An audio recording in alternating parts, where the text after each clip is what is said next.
मस्जिदों के स्पीकर इतने तेज होते हैं, कान फट जाते हैं, जिसमें हमारी मस्जिद भी दाखिल है।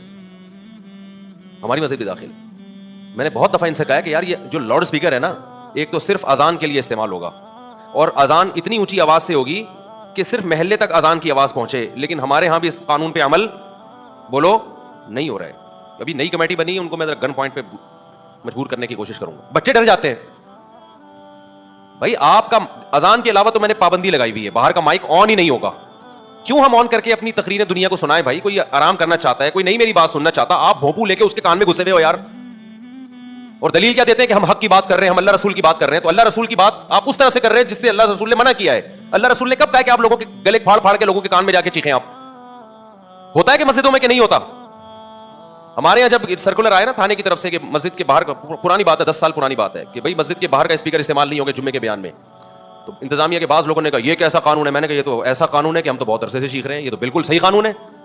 क्यों भाई हम जुम्मे की तकरीर उन लोगों को सुनाएं जो हमारी तकरीर नहीं सुनना चाहते? किसी ने कहा नहीं जी आज तक कोई ऐसा नहीं है जो कह रहा हो कि मैं नहीं सुनना चाहता। खवातीन घरों में सुन रही होती हैं, लोग घरों में सुन रहे होते हैं। मैंने कहा जो नहीं सुनना चाहता ना, वो बताएगा नहीं कि मैं नहीं सुनना चाहता। उसको डर है कि कोई फतवा ना लगा दें कि तुम अल्लाह रसूल की बात नहीं सुनना चाहते।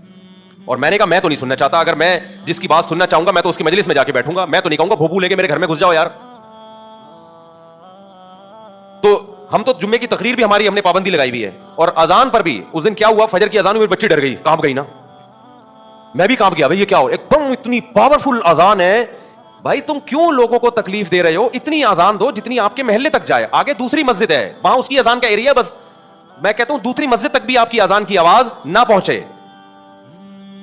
आप कहते हैं जी अल्लाह की किबरियाई है, जितनी बुलंद हो अच्छा है। फिर आप ऐसा करो कि भोंपू लेके ना पूरे मुल्क में बिछा दो, ताकि जब यहां अजान की आवाज हो तो वो वाला स्पीकर भी इस्लामाबाद तक आवाजें पहुंचे और फिर वहां से पूरी दुनिया तक पहुंच जाए आवाजें। नहीं आ रही मेरा ख्याल है बात समझ में?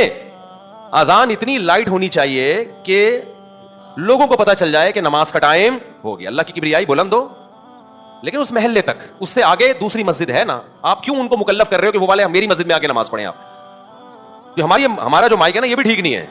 इतना पावरफुल अजान है कि कान बजने लगता है भाई। और फिर आप किसी मजहबी आदमी को कह भी नहीं सकते, वो कुफर का फतवा लगा देगा आपके ऊपर। अजान को तुम कह रहे हो कान फट रहे हैं, अल्लाह के नाम के सुनते हुए तुम्हें तकलीफ हो रही है। भाई अल्लाह के नाम को सुन के अल्हम्दुलिल्लाह मुसलमान को तकलीफ नहीं होती।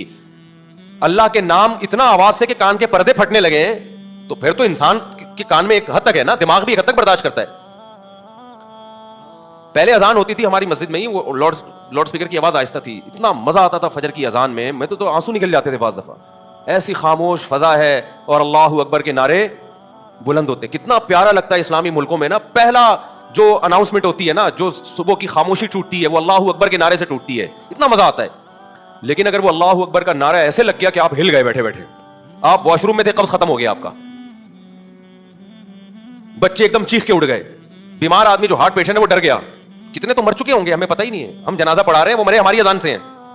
वो कह भी नहीं सकता कि जी अब्बा अजान की आवाज से मरे हैं, वो हार्ट अटैक हो गया था उनको। वो उसको डर होता है कि इस्लाम से ही कहीं खारिज ना हो जाए ऐसी बातें करके।